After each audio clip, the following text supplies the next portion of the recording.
Since 1942, the winter sea was cruel that year, gray, endless, and filled with killers beneath the waves. German U-boats hunted the cold waters between America and Britain, sinking Allied ships one after another. Convoys that carried food, fuel, and weapons were being torn apart before they ever reached England. Every captain, every sailor, lived in fear of the sudden roar of a torpedo. On one such convoy, the merchant ship SS Empire Tide pushed through icy waves with 23 other ships. Its engines hummed, its decks slick with frost. Among the crew was a quiet cook named Samuel Sam O'Donnell, a man no one really noticed. He wasn't an officer or a gunner. He just made coffee, baked bread, and cursed the sea when his pots slid across the galley. But Sam had one strange habit. He was always staring at the ship's radio antenna and listening to the strange hum of the radar sets.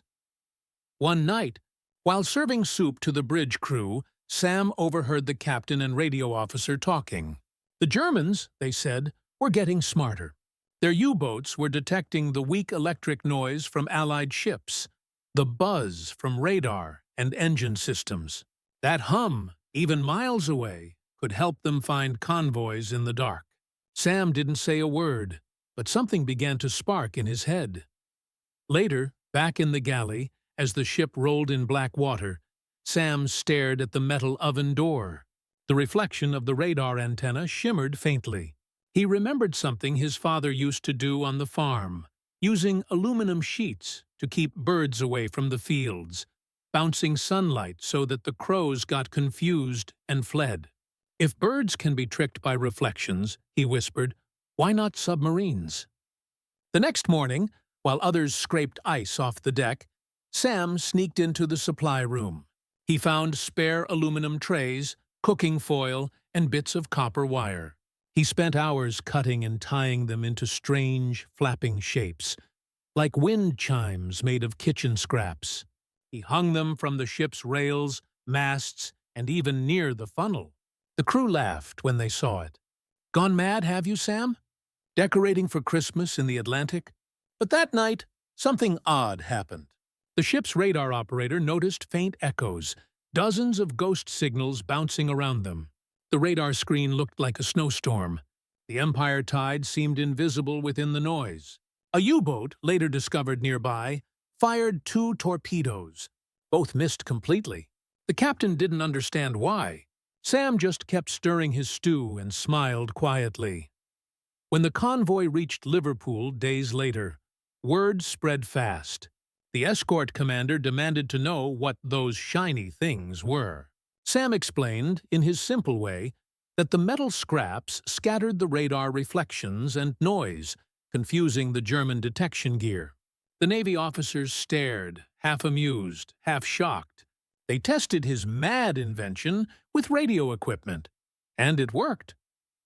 By the next month, the Royal Navy began fitting ships with strips of metallic foil, officially calling it window or chaff. Every convoy began carrying boxes of it. When U-boats locked onto a target, the false echoes filled their radar screens, blinding them completely. The hunters became the hunted. Sam never got medals. He went back to cooking, serving tea to sailors who never knew that the crazy cook's kitchen trick had saved them. But in every convoy that followed, when the night sky flashed with foil drifting down like silver snow, the men silently thanked the unknown man who had once hung pots and pans in the freezing wind and made the sea go blind. The world would remember the scientists and admirals who claimed the invention later. But among the sailors, there was another truth whispered over mugs of rum. It was the cook who fooled the U-boats. Snow fell lightly as SS Empire Tide unloaded the last of her cargo. The crew stumbled ashore, exhausted but alive. For most, it was just another lucky voyage. But for the officers in gray uniforms waiting on the pier, it was something far more. The Admiralty men had heard rumors about the crazy cook and his glittering metal trick that had blinded a U-boat.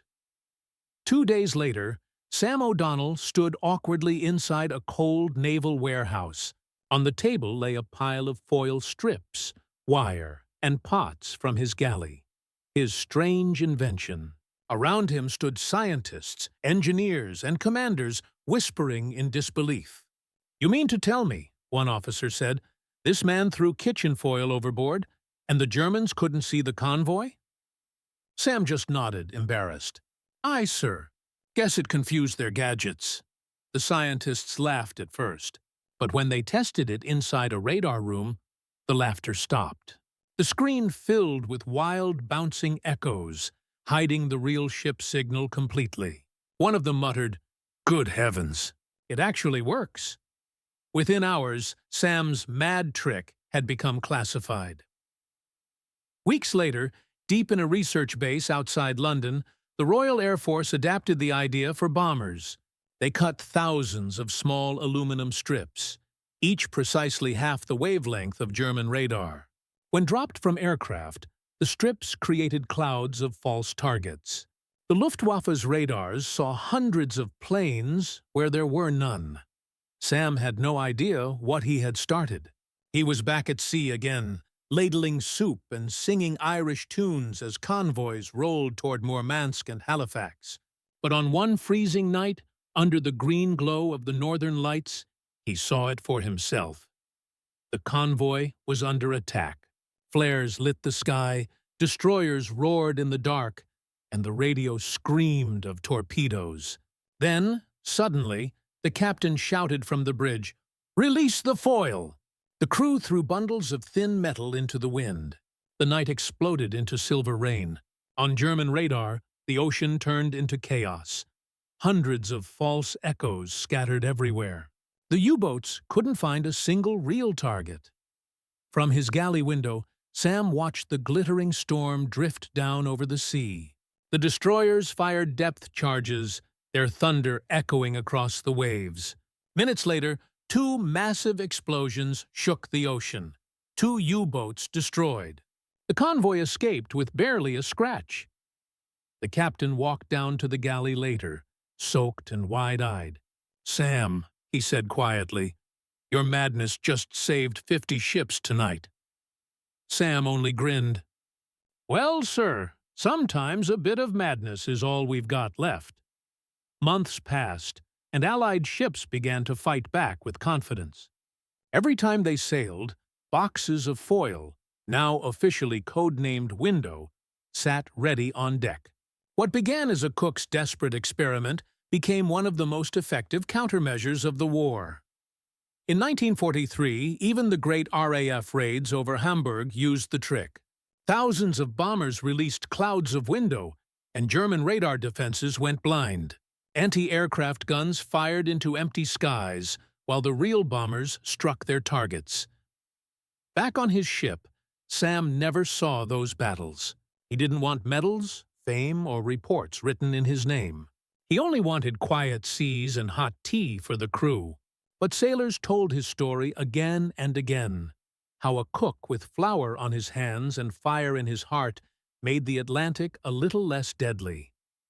When the war finally ended, Sam retired to a small cottage by the sea. Sometimes children would ask him about the war, and he'd chuckle softly.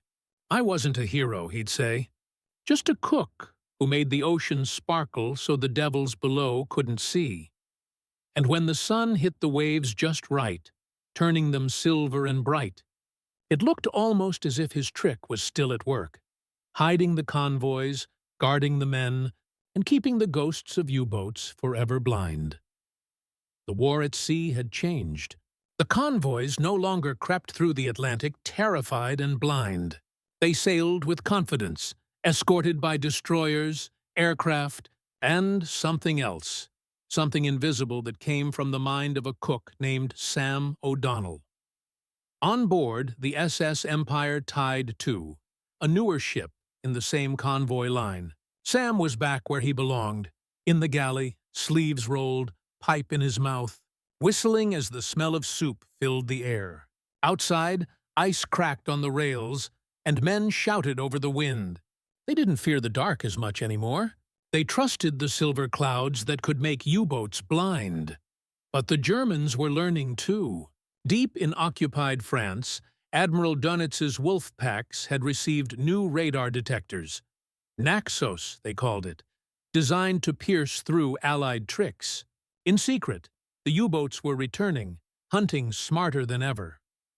One cold dawn, as the convoy crossed into the killing grounds south of Iceland, the alarms rang. A U-boat had surfaced within range, its periscope slicing through the gray mist like a blade. The escorts fired flares and began zigzagging. Sam rushed up to the deck, clutching a box of his new mix, tiny foil strips coated in powdered graphite. "This'll twist their heads good," he muttered. The captain saw him and shouted, "O'Donnell! What in blazes are you doing up here?" Sam grinned, his hair frozen stiff. "Cooking something different tonight, sir." He ripped the box open, and the wind carried the foil into the storm.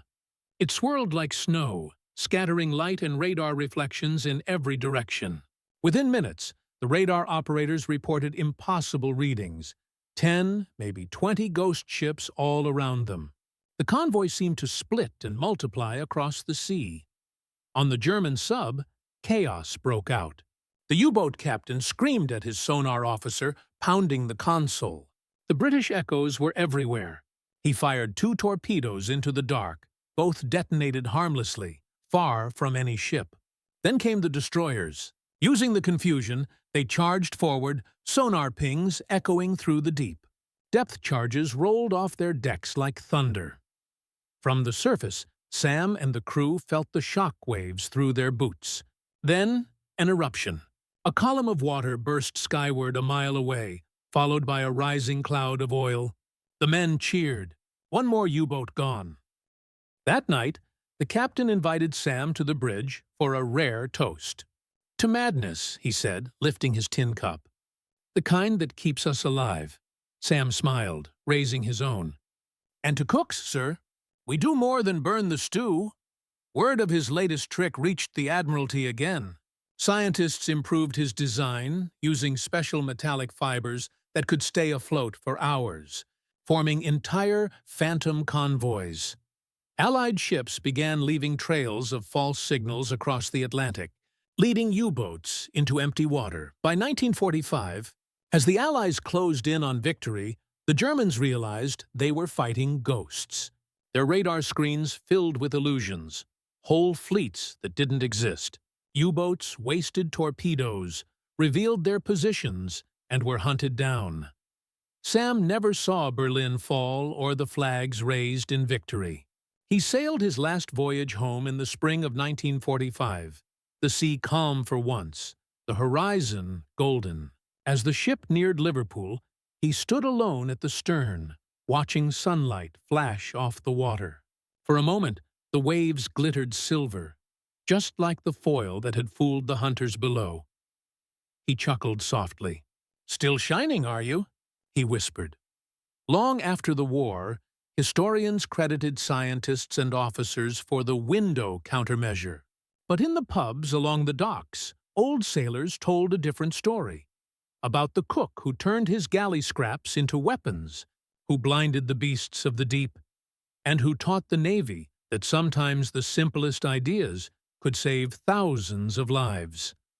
And somewhere in a quiet kitchen by the sea, an old man stirred his pot, smiled at the hiss of steam, and said, "Funny thing, really. I never did stop cooking for the Navy." The war was ending. The guns were falling silent across Europe, and the Atlantic convoys, once hunted, torn apart, and drowned by U-boats, now sailed without fear. The German wolf packs had been broken, their captains surrendering one by one. But among the men who had survived those dark waters, one name had started to spread like a quiet legend. The cook who fooled the sea. Samuel O'Donnell had returned home. His ship was scrapped, his galley long cold. But he couldn't escape the war's echo. Letters came from sailors he'd never met, captains, gunners, even scientists thanking him for his inspiration. The Admiralty, of course, never wrote. His name was buried in reports stamped classified. The credit went to a team of engineers. Sam didn't care. He had done what he could. He was just glad the boys came home alive.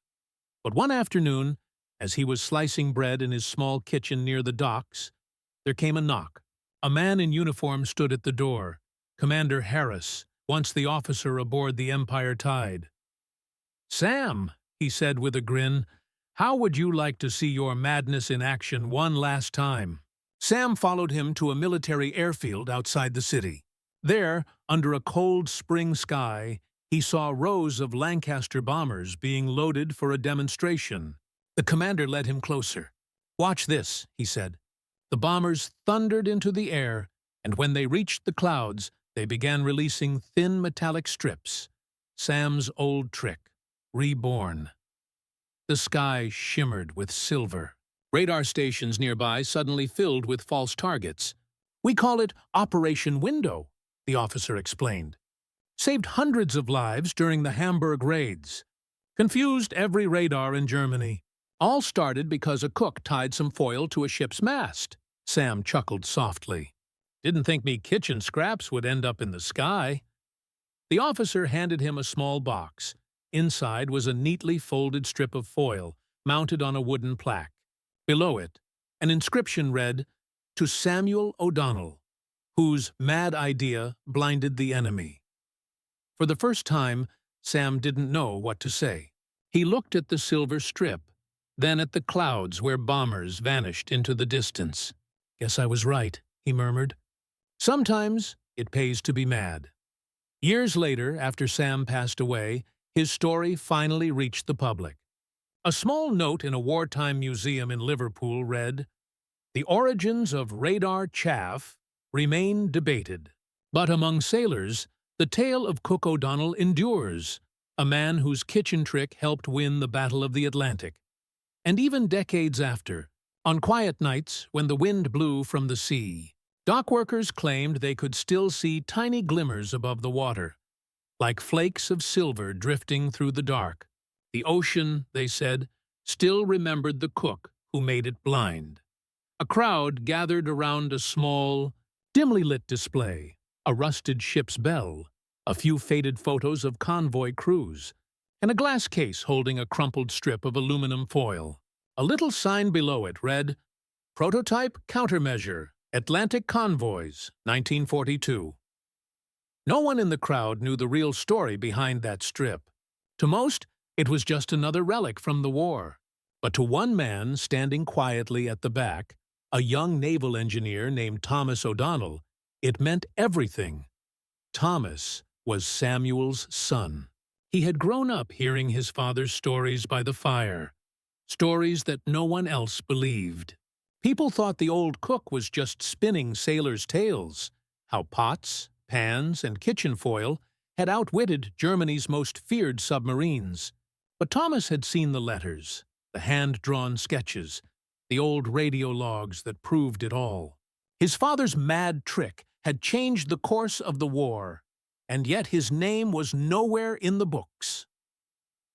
That night, Thomas returned home and opened his father's chest.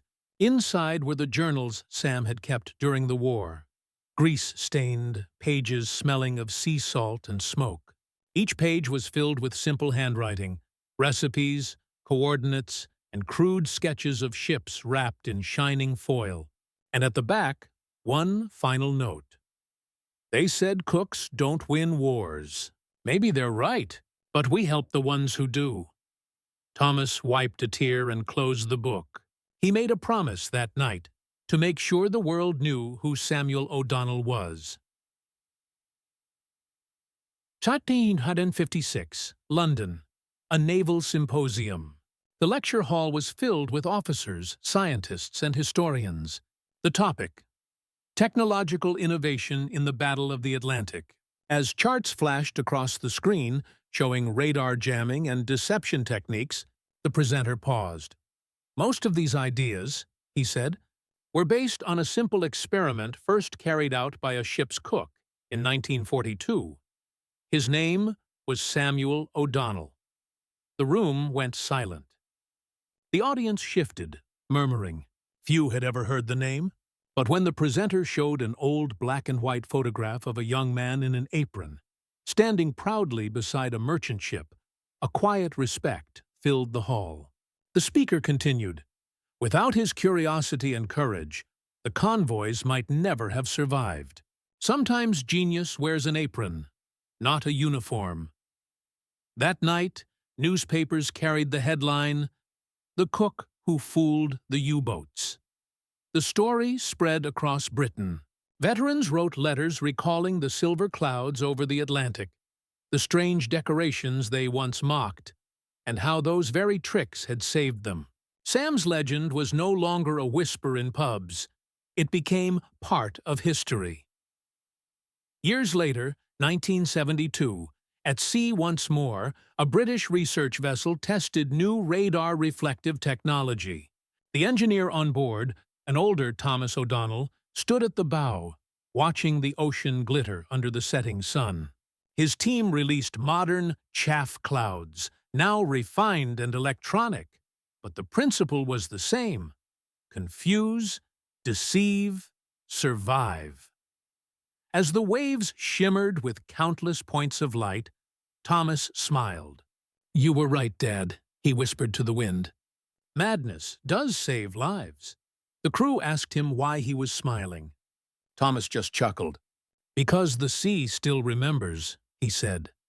And as the ship sailed on, the sunlight caught the floating metallic dust, tiny echoes of a long-dead cook's idea, turning the horizon into a shining field of silver ghosts. The Atlantic sparkled again, as if saluting the man who once blinded the hunters of the deep. With nothing more than courage, curiosity, and a cook's imagination. A modern Royal Navy destroyer, HMS Vigilant, cut through the gray waves under a low, angry sky. On board, radar screens glowed green, computers hummed, and sailors in crisp uniforms manned consoles filled with blinking lights. The Cold War had replaced the old one, but the enemy below the waves was still the same: silent submarines hunting in the dark. That night, the Vigilant detected an unknown contact.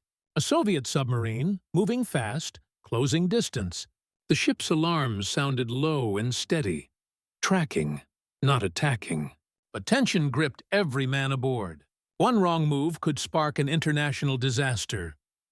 In the operations room, Lieutenant Commander Thomas O'Donnell, Jr., the grandson of the famous Cook, studied the radar blur. The sub was using new stealth technology. Sonar couldn't get a clean reading. The radar techs were frustrated. The ocean had become a chessboard of ghosts. Then Thomas smiled faintly. He remembered a story passed down like a family secret: how his grandfather once hung pots, pans, and foil in the wind to confuse the German U-boats. "Madness can work," the old man had said, "because madness thinks differently." "Prepare a countermeasure," Thomas ordered. "Old school style." The crew looked puzzled. "Sir?" "Deploy decoy chaff on the surface and through the aft launchers. Mix it with sea dye. Make the water sparkle." Minutes later, the destroyer's stern erupted in bursts of silver and green as hundreds of metallic ribbons rained over the sea. The radar screens went wild, thousands of false echoes bouncing in every direction. The Soviet sub hesitated, its targeting system overloaded. In Moscow, operators would later describe the moment. The sea exploded with light. The British ship vanished. In the confusion, the Vigilant broke away at full speed, vanishing behind her own storm of illusions. The danger passed. The crew erupted in cheers. Thomas leaned back, the hum of machinery filling the air. "That one was for you, Granddad," he whispered. A new exhibit opened that year.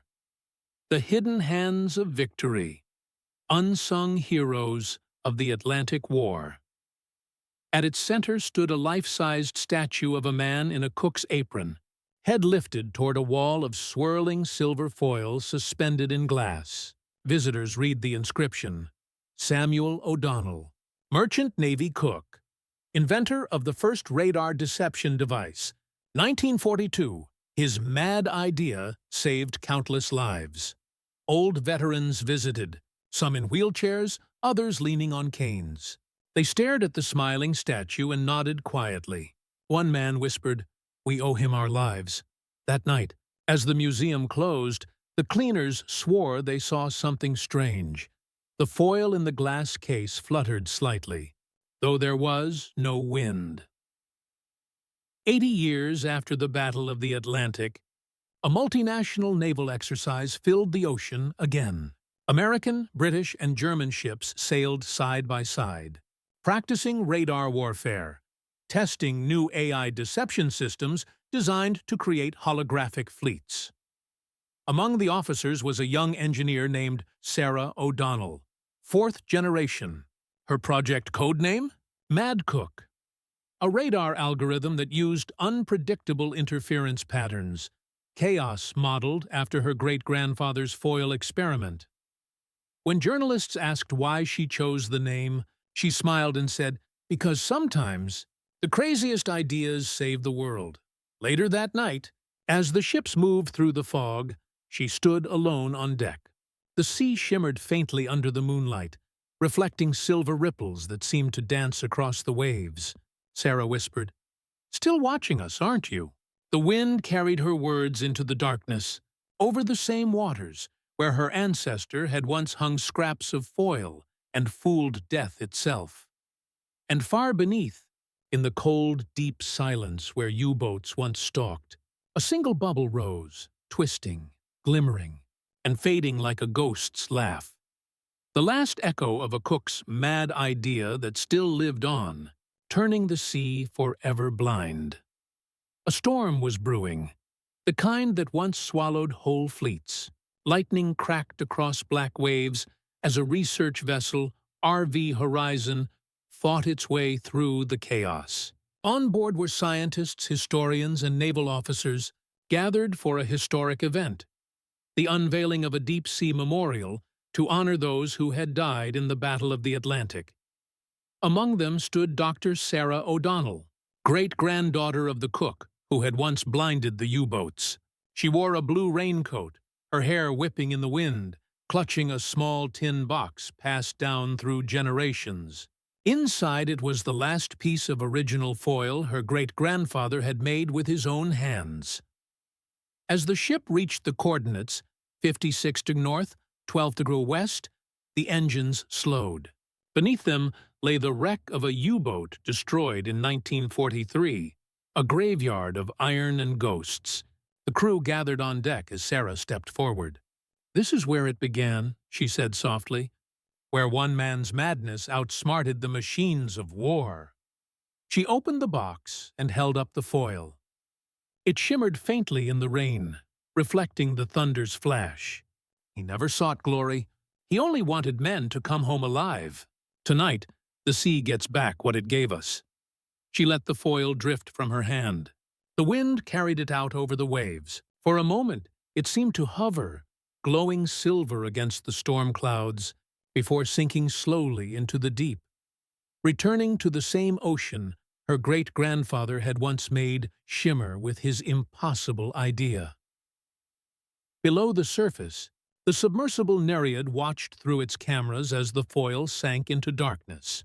Suddenly, its sonar detected faint metallic fragments, not just one, but thousands, scattered across the seabed. The ocean floor sparkled faintly, like stars trapped beneath the waves.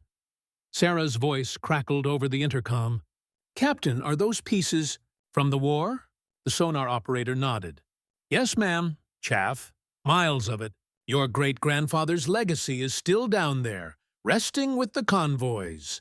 The crew went silent.